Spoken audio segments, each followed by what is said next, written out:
this is a bedside light that doesn't work. Clearly the lamp has failed.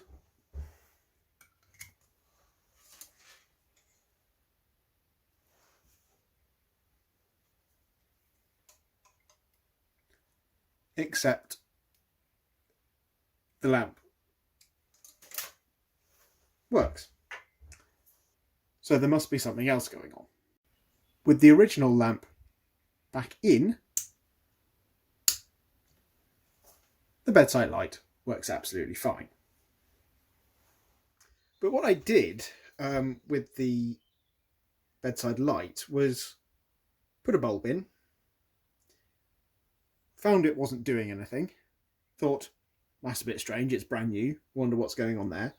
Put it into a different light fitting. It worked absolutely fine. Thought, oh, well, there must be something funny going on with the light fitting.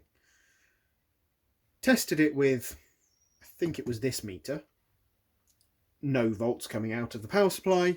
Thought, well, it's clearly broken then. Put the original lamp back in again and found it lit up.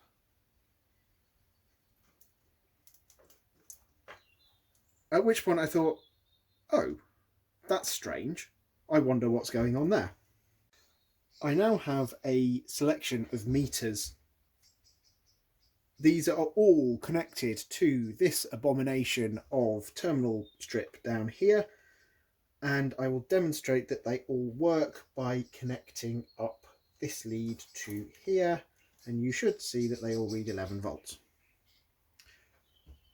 So yeah, 11 volts DC at the moment. Disconnect that.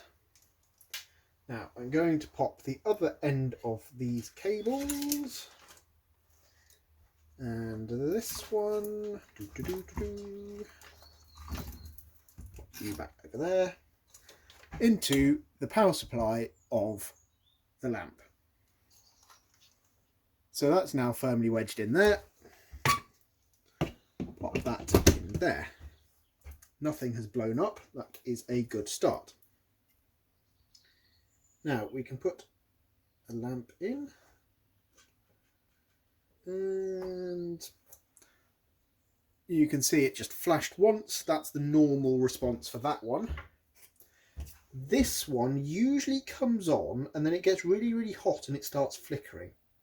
Yeah, actually that's just flickering horrendously. This one, oh goodness, I can't see now, is the halogen, and it just works.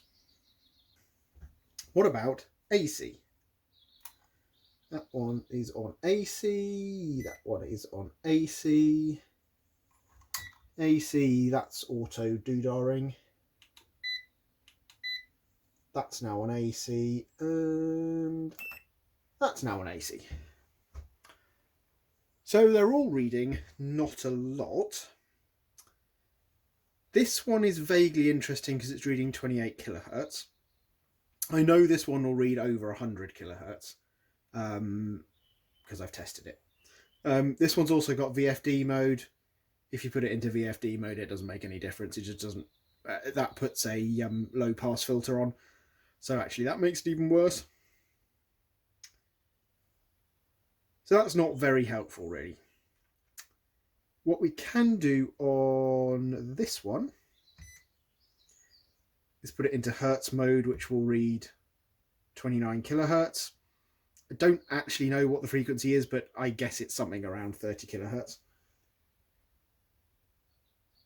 This one is reading 0 hertz. And if I put it on Hertz mode, it will eventually auto range to who knows what's right. That one does have a Hertz mode. Well, that's not very exciting.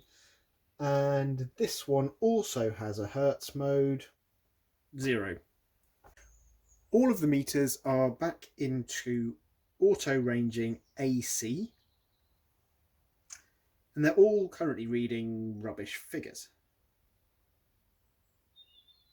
As soon as I connect that up, you can see that the unity, which is the fastest meter here, actually reads a sensible value. And all the other ones are reading complete rubbish.